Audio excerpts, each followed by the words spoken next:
Tady ta vláda za to může, ta skurvená vláda. Tady mají měsíčně, jo, 200-250 tisíc mají měsíčně a já bych jim dal tu moji výplatu, až si zaplatí ty, co má tu vilu za 85 milionů. Takhle má mrdy. Tak co, tak mi řekni, co člověk tady má dělat. Tady jsou ta ubytovna, co to je? To jsou bezdomovci. To jsou bezdomovci tady všechny. Za ty peníze, kdyby postavili tady tím lidem, jo, baráky, všechno to, do dneska nemá dluhy. Do dneska, počkej, když se bavím, do dneska nemá dluh, všechny mají dluhy.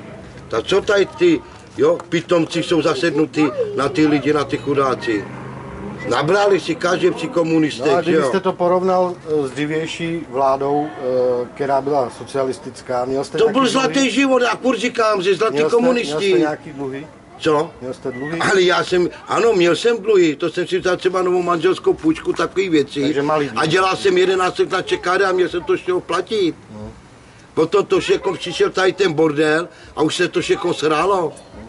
Jo.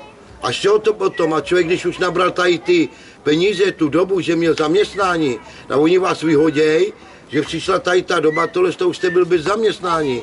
A kort cigáni nechtěli brát. Jo, a tím pádem ty, jo, úroky a procenta šly nahoru a potom už vám to posílají. Exekuce, tohle to chodím do Piska. Já mám tadyhle 28 exekucí. Jo, při komunistech, jo. Byl jste zaměstnanec, jo.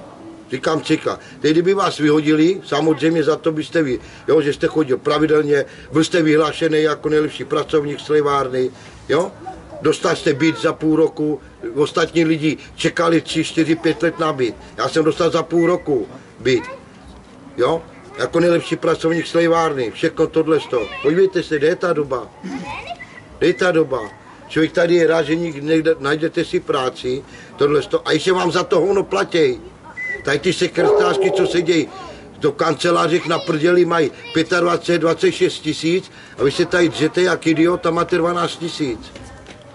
A ještě vám z toho sundají exekuci, tak berete kolik? 6 tisíc. A živte teď rodinu. A tadyhle, jo, hlavně, že si nabrali půjčky, nadělali si tady intriky s podzemkama, všechno, s bytama, tohle a teď tady panujou. Ale my jsme cigáni, to je pravda, jo.